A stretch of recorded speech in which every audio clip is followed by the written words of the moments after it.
Good morning. Welcome to the Coaches Portal again. Ronnie Gatry, our producer. Welcome, brother. David Scott, Executive Director of A41, another close friend. I'm Nick Crawford. So, thanks for joining us this morning. And a little bit more about the Coaches Portal is just helping us put on each other's lens and then maybe give 3 or 4 practical things of how we live out our life, an inspirational life for Jesus, or impact someone, coach someone, get to be a part of someone else's life. So thanks for coming on this morning, D. Yeah, glad to be here. Ronnie, you doing good this morning, Oh, brother? man. If I was any better, I'd be David Scott. Yeah, bro. Well, D, man, thanks for coming on. Relationship with you over the past couple of years has been incredible.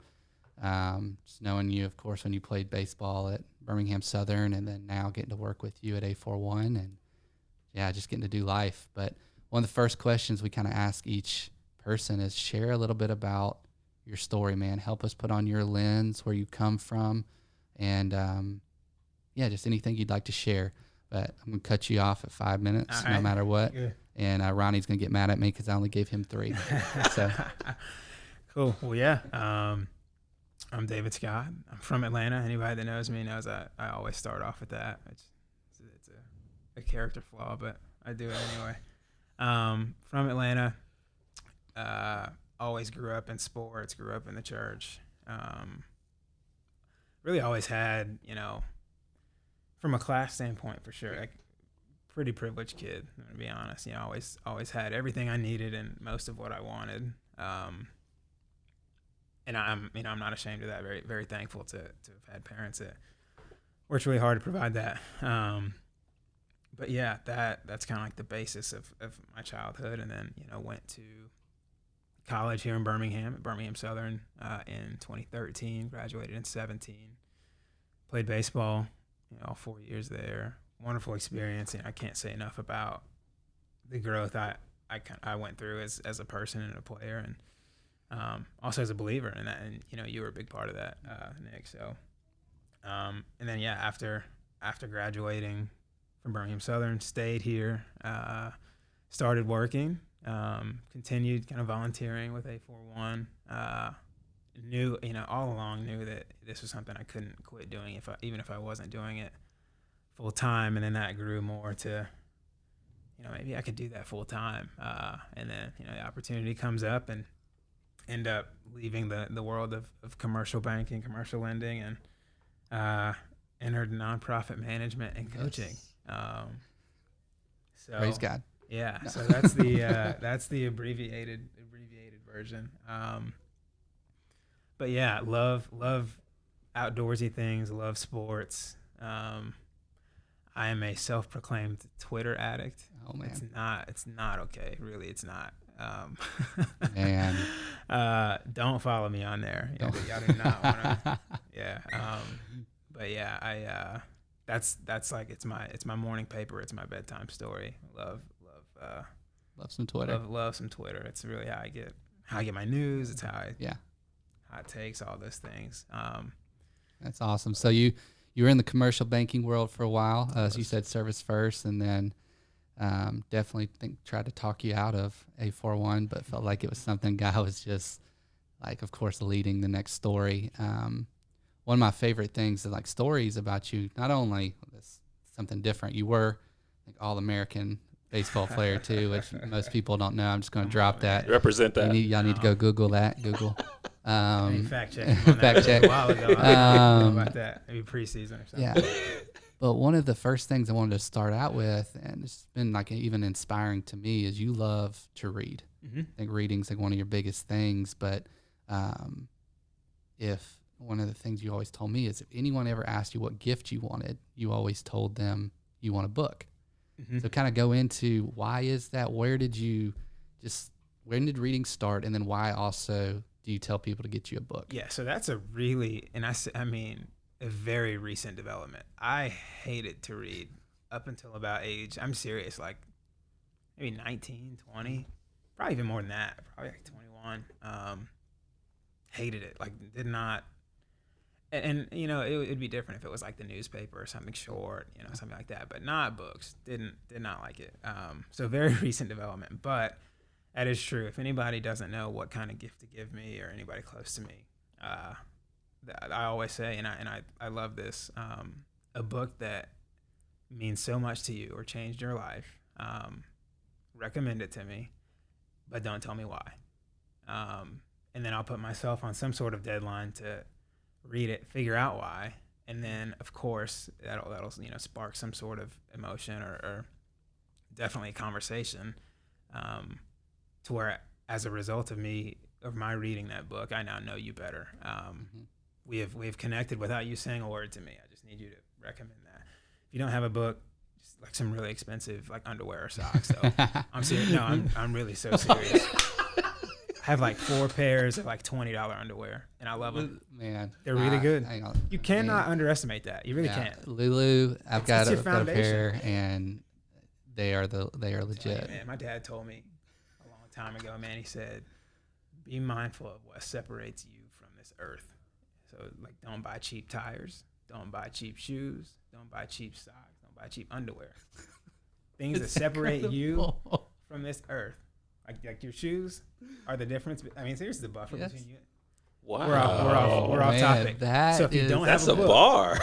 you don't have a book, underwear, socks. The principle is be mindful of what separates you from the ground. That's just all. Wow. You ever seen you never seen a black woman's purse on the ground? Never will. Hopefully you never will. But we're off topic. No, we're not. That is we're off topic. awesome, bro. But yeah, man, that's incredible, man. Thanks. Well, thanks for sharing that. That's I'm never going to forget that ever. Yeah. But also the book, going back to the book, it's really powerful because you are asking people to give a part of them to like something that impacted them in a way, changed their lens on how they see the world. Like probably establish like pillars in their life, and then you're taking that, reading it, you're putting on their lens, and you're actually able to empathize with them, maybe even before you have another conversation with them. And so that's just a huge part of why we even do this podcast. And I think a reason why we're in a relationship with people is to get to know their why. Yep. And so that was just really powerful to me. So thanks for sharing that. It's really inspired me to actually do that with others. Yeah. It's really cool. Also, I'll be quick with this, but it's a really cool way to spark the conversation that's so hard to initiate. Tell me about yourself. That's all well and good, but it's really hard to organically get to know someone intentionally when you don't have a ton of time. You really just don't. And in today's world, we're all ripping and running. You really don't have a ton of time to connect with somebody organically. And so here's a way that says, hey, there's something in this book, or just the essence of this book, that encompasses some part of who I am, and it means a lot to me. Now you have your own time to go figure out what that is, and by the end of it, you will, on some level, know me better. Yes. And then, and at the end of it, without fail, it always sparks a conversation organically. And so that's and it starts in depth. Yeah. Like you said, it's so hard. Those surface level conversations that kind of continue, and you're like, man, I really don't even know how to get deep because it's always just been surface. You don't want to be weird, and you don't want them to think you're, it's hard. Right. It's hard. Yeah. Right. And part of the reading is showing the intentionality that you want to know that person better. Yeah. Because you're taking on this burden. You don't know if you're going to like this book. You don't know if you're wasting your time yet. Yeah. You don't even know if you like this person yet. But you're intending to. You're intending to by committing to reading this book that they say, to know me better, you need to read this book. That's awesome, man. Yeah. Well, going a little into this summer, and Ronnie, I don't even actually, before I go to that question, you have any thoughts on that? I mean, I know you got. Hey, Ronnie, tell me what you think, and let me start there. I just have one thing. Yeah. Like you asked for books as gifts. Have you ever gotten a bad book? Yeah. Okay. Yeah. And you don't have to go in depth on that. It was just a thought I had. Yes, and previously, when this was a like a very new development, I would have said no, because the goal at the end was still accomplished. I learned something about that person. I talked to that person. We had that conversation. And I wouldn't say the whole thing was. No, I'll change my mind. No, I don't think I've had a bad book. I digress. It's hard to say that because, of course, sometimes you read things, and if you have, a mind of discernment, you're going to disagree with some things, and that's good. And I think if everything you read you think is good, I think that's a problem. So, but for the sake of why I've done it, now along the way, I've gained some, really great, some really good knowledge, and now I know of some really great books, some greater than others, but I shouldn't say any of them are bad. It's an insult to who publishes them, but I don't know. It's good. I hear you, man. That's a tough question. It's a good question though, but I would say all the time though, all the time it's accomplished what. Yeah. And that's the thing that keeps coming back is the heart. I keep hearing from you the heart and the intent to know someone deeper, and that's just powerful. So, this summer is pretty cool. I know we're transitioning to kind of a different question, but this summer you were coaching a lot of kids, probably the 15 to 21, 22-year-old from a lot of different walks of life. Yes. Kind of give us a little insight to what that was like. I know did you intentionally throw baseballs at kids on days where they're getting on your nerves? I mean, was it, what was the summer like? Oh, man. How do we relate to them? What's good about them? What's like drives you crazy? I love the 16 to 22-year-old boy/man, for plenty of reasons, and because I think it's tough, and I think that's why I love it.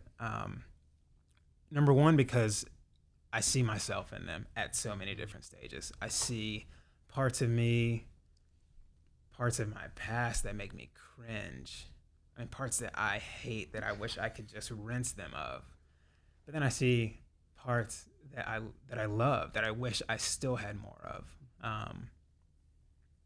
When you're 16, and baseball is all you love, it's really like it's the whole world, right? And I've been in a place, again, this is being a little vulnerable here, so there's a little shame in this, but baseball at some point in my life, at several points in my life, meant more to me, brought me more joy than any woman, drink or drug or dollar or anything. Baseball was it at some point in my life. And saying that I can verbalize and realize how unhealthy that is. And thankfully I'm not in that place anymore, but part of me doesn't regret it because I learned to love something so hard at a young age, and when it was done, it broke my heart. And I think with some young boys and probably young girls too, but with some young boys, we push grow up so much, or we push think about your future, or save, or what's next. They never get the opportunity to love something like baseball so hard to where when it's done, it breaks their heart. And that kills me. But what also kills me is, when you're struggling and you know what you need to do to get out of that, but you're letting your emotions get the best of you, and a bad at bat turns into a bad game, turns into a bad weekend, turns into a bad summer. Yeah. That's immaturity, and makes me that's what I want to rinse off of you. I want to rid your whole being of that mentality. But when you're 16, it's like there takes a level of maturity, right, to not let that happen. And so that fine line between I want you to be a kid, and I want you to take this game seriously if you love it. And I hope you love it, but I want you to be a kid, but then I also want you, like there's an element of you need to grow up a little bit. Like you need to mature. And depending on the kid, and if this person's over 18, depending on the young man, players can be at different stages of this at different ages, right? Depending on where they come from. quite frankly, it's like, you know, you may have a kid that is really privileged to no fault of his own and to no credit of his own. You shouldn't have any shame for that. Has no perspective of life outside of this game. Yeah. No perspective of it. And it comes out in speech. It comes out in actions. And you can see it. And you can see, and I can see my former self in that. Mm-hmm. I'm like, yeah, man, I remember when baseball was just it. Yeah. You know, and I was just, when I was good at baseball, I was happy. When I was not, I was sad. It controlled my whole life. It was more, honestly, it was more than Jesus. It was more, you know, you can survive like that up until a certain point, and then whenever the Lord decides, and in my opinion, seriously, I think in my experience, whenever He decides, there's gonna be a come to Jesus moment. There will be, and mine was how I met you. Mine was literally my introduction to you. When I was struggling. It was after my freshman, sophomore year. Baseball was life, and I was not playing, and I was not playing well when I was playing, and it led to an entire identity crisis. I was like, I don't even know who I am outside this game. And I'm not even one of the top tier. Like, I'm not even of the upper echelon of baseball players, and it means that much to me. And so, like I said, now I can see how unhealthy it is. Yeah. But well, and I wanted to there before we move on, because things that I really heard in this were loving hard, having fun, yes, but then this ability to kind of go through the ups and downs and how to slowly still love hard, have fun, and separate your identity from something. That's not like separate your identity from baseball and kind of moving into becoming a man and being a man found in Christ. Yeah. Which has always been the unique thing for that 15 to 22-year-old, because the 15 to 18, you're in high school, right? And you're going through all these different things. And 18, you're out on your own. Yep. You're playing, no parents around. What do you actually believe in? What are you actually following? No one's around you to do your laundry, cook for you. And you're going through all these ups and downs, and you have to address that. Who am I? Yes. So you get to a point, and for most of us, this happens sooner than later. You get to a point. It doesn't matter if you play a 20-year big league career or you're done after high school. At some point, you're gonna be done, and that's not just baseball, but that's whatever your career is. Who are you when people don't care anymore? I walk around now, and people don't care. People don't know that I ever played baseball, and people don't care. Even while I was playing, some people didn't care. Yeah. And that you have to reconcile who am I? What do I believe in? Am I still a person that's worth being around? Do I like my own skin? It's like, and that. So, one of the last questions we ask everyone on the podcast is, you've got these guys for a couple months, some for a couple years, not only just on the baseball field, just each person that comes in contact with you. What are three things, those three pillars that you're trying to instill in someone? And then what does that kind of practically look like? So it could be the loving hard or having fun, but there'd be three separate things. Yeah, I'd say number one, definitely go back to that fun element. I like to celebrate. I think there's so much worth celebrating, and especially within a game like baseball, where there are so many little things that the fans don't necessarily celebrate, parents don't necessarily celebrate, but I think if you can teach yourself to celebrate little things, life just becomes more fun. Do you think you can do that too outside of baseball? More looking back at your commercial banking background, and what was there something different there, or is this more of a new thing? No, I definitely learned that from playing college baseball. I learned that from my head coach, who was he himself is a pillar in my life even to this day. But while I was playing, definitely was. And that's something I definitely learned from him. We would say that all the time. Celebrate that. Yeah. Celebrate it. winning a 1-1 count, and now it's 1-2. Celebrate that. Yeah. That's important. That's so much bigger than 2-1, right? Now that's tiny, Yeah. but it's not, and when I was working, in banking, it was, okay, maybe I didn't land that client, or maybe, that loan didn't get approved, and I worked really hard on it, but I that was one of my better underwrites, or I understood that deal better than the previous. Celebrate that. Yeah. Celebrate that. I walked into loan committee with, I was being, 21-year-old surrounded by 4 65-year-old, board directors, and having to convince them that why loaning this money is a good idea. Maybe they said yes, maybe they said no, but I walked out of that room. I held my own. I pleaded my case, and that's something worth celebrating. And so that's number one, awesome. The fun element. Number two, and this is a little bit deeper, and I hope they don't get this. I hope this is something they realize much later, like much after they've gone from me. But the idea of mercy, from a spiritual sense, but then also with each other. In baseball is a game. Again, I can keep going back to baseball. Baseball is a game where you're gonna have to pick each other up a lot. Like you can have the best plan in the world, but you're asking 9 people to do one thing. Somebody's gonna fail. Somebody's gonna succeed, hopefully. And someone is gonna have to pick up slack for someone else at some point. There's so many games. How many games did you play where pitching on your side, like your pitchers were just awful, not commanding the zone, walking guys, and they give up 8 runs, but you guys score 9, right? Yeah. Should you need 9 runs to win a baseball game? Absolutely not. 9 runs should score you hopefully 3 games, right?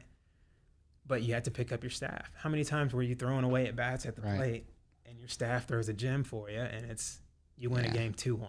You win a game 1-0 that you probably shouldn't have won. You had maybe 4 quality at bats that game, and one of them happened to be a home run, and you win that game. You know what I'm saying? So that and so when you think about mercy in that sense, and again, you can equate it spiritually. Something I heard recently was, justice without mercy is hell. You think about God's justice, but without the mercy, we're all very condemned like that. So to think about, mercy within the context of a team, and then also outside of that, realizing that,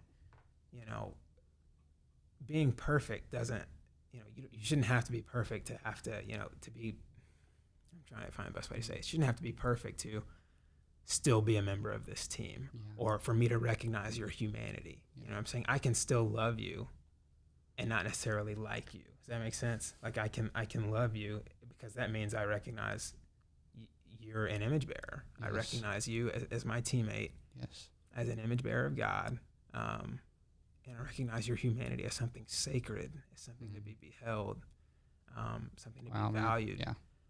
And when we have teams like we do, and this, we construct our teams strategically and intentionally. Our kids come from all over this very divided city. Some of them have multiple homes. Some of them have what others would call half a home, and realizing that you can still do great things together amidst these things while still searching for the reconciliation as to why these things are. Quick story, and again, I'm not going to take up too much time, but we had our team last year, which was awesome. Now, it wasn't all roses, but awesome. So glad we did it, and I was so excited to do it this year. And I texted a lot of the players from last year's team and asked them, hey, just checking in, hope you're doing well. I've seen you on Instagram working hard. Kids love posting everything. And I was asking him, I said, hey, okay, do you want to play with us again this summer? We're playing 18U this summer. It's like, seems last year, now we're going to do 17s and 18s. And I got 3 or 4 yes buts. And what I mean by yes buts, it was yes, but my mom said, I don't know if she can pay the fee. And that just breaks my heart, man. I'm talking about, baseball, like I said, baseball and sports in general for other people, for anybody, at some point can bring you so much joy, so much identity found in that, so much growth and learning. And the fact that a kid knows that, yes, I want to play, but this is hindering me. My mom doesn't know if she can pay the fee. That kills me. And so my response to that is, that was a yes/no question. Do you want to play? Yes. And it's always yes. I said, don't worry about anything else. We will raise it. We'll find it. Because when we find something so liberating as sports, the fact that it's exclusive is bad enough, but the fact that kids know it's exclusive, wow, awful. It's so bad. We think about, we talk about privilege a lot now, and wealth and access and capitalism and things like, privilege has crept in to, or not even crept in, but privilege has been a staple of every American institution. Healthcare, education, it's there, it's everywhere. But it's crept into sports. Like it used to be, college was a way, or sports was a way that, you could provide from your family. But now, and you still can, but now it's, wealth has crept in to where 8-year-olds are getting private lessons from Cy Young winners and paying a lot of money for that, right? So all of a sudden, 10 years down the road, that kid's 18, and it looks like he's better than the kid that didn't get those lessons because he worked hard. That's what it looks like. He had options. He didn't make good choices. He had good choices, and he could afford good choices. And so when we think about playing ball at a high level, that requiring specific access is awful. Like that requiring your parents to shell out $1,000, like so bad. Like that, and you never think that it can get into sports. Like you never think, but it has crept in, and I can go on and on about that. No, I'm glad you're sharing that, man. Yeah, it's a tangent from Mercy, but but thankful. When we can have that, especially on a team, when so much is happening in a game, especially a pitcher on the mound, everyone's making errors behind him. It's like, man, come on, make that play. And then the next one, the ball comes to you and you don't make the play. And it's like, man, you got to realize if we can start out from mercy and have empathy and then see one another as image bearers and kindness of God leads to repentance, then there's actually accountability that can come from it. And then there is growth. And there's so much that comes from the foundation of mercy. So that's really great. I know we have the third, about to wrap it up, but we've got fun, we've got mercy, and then what would be your third? Hard work. Just grind. As old as that. And I mean directed, intentional hard work. There were so many kids out there that, and because this is simple, this is why it frustrates me. But then I also know, I remember who I was at that age. There are so many kids that will hit off the tee for hours. I'm serious, man. We'll do it for hours, and they'll call that hard work.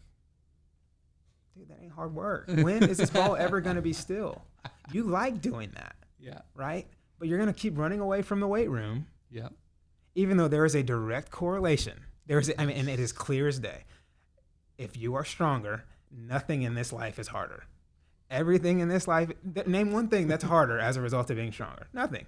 Certainly not in baseball. Winning is not for everybody, and I guess neither is the weight room. I'm serious. That was something I also learned from I think Matt Carpenter said that, but I got that from my college coach. And I was the same way when I got in as a freshman. I was the kid that was going to take 2,000 ground balls. I'll hit off the tee. But in high school and that freshman year too, didn't really attack the weight room. And you know how that translated? Didn't play. It's that simple. If you're not strong, you will not play. That is the case everywhere. You can be as skilled as you want to be, but if you can't, it's that simple. So when I say hard work, I don't mean for optics. I don't mean for Instagram. I don't mean for yourself. I don't mean whatever you think is hard work. No, directed, intentional, hard work that is actually tough. The stuff that you hate to do, right? You're not like, it's not gonna happen. I'm telling you, you can hit off the tee for hours. You will never get to hit off a tee in a game. It's not baseball. It's not. And there is a place for that. Yeah. But that's a warm up. I want to feel my swing. Now let's start seeing some live pitching. Now let's start seeing guys that can challenge me. Now let's get in the weight room so I can match that pitching. You know what I'm saying? So that's one thing I want to extend to that. I mean, and it's such a facade too now with, with social media. And again, I admit to being a part of it when I was that age. But that's not hard work. It's not. And knowing what is good hard work, intentional directed hard work, and committing to it, that's what I want them to take from me. Wow. Well, wrapping it all up, I mean, I know like this is really powerful because you use some things that were almost like, I feel like dichotomies everywhere that we all like make these dichotomies, and you threw fun in with hard work. You threw mercy in with even like accountability that needs to be there. And then you actually threw options, which I know that you're fighting with your whole life, of how do we create options for all kids to have access. Yeah. But once you have the option, you got to put in the work. Yes. You've got to put it in, and it's got to be intentional and directed. There is no shortcut to, success, to greatness. I mean, people all the time say, if anyone tells you can make $1 million in a year, they lying. But it's not just tied to money. It is just, there is no shortcut to maturity. There is no shortcut to being grounded in faith. There is no shortcut in these areas. You must go through them, and you must put in the work. Yeah. And so, I just wanted to say, man, thank you so much for coming on today. And, man, I just really appreciate you joining us. And that wraps up this week of Coach's Portal. I mean, Ronnie, you got anything to close us? I'm good. This is got anything great. to close us? No, I'm good. I appreciate it. Thanks for having me. Yeah, appreciate y'all. Yeah.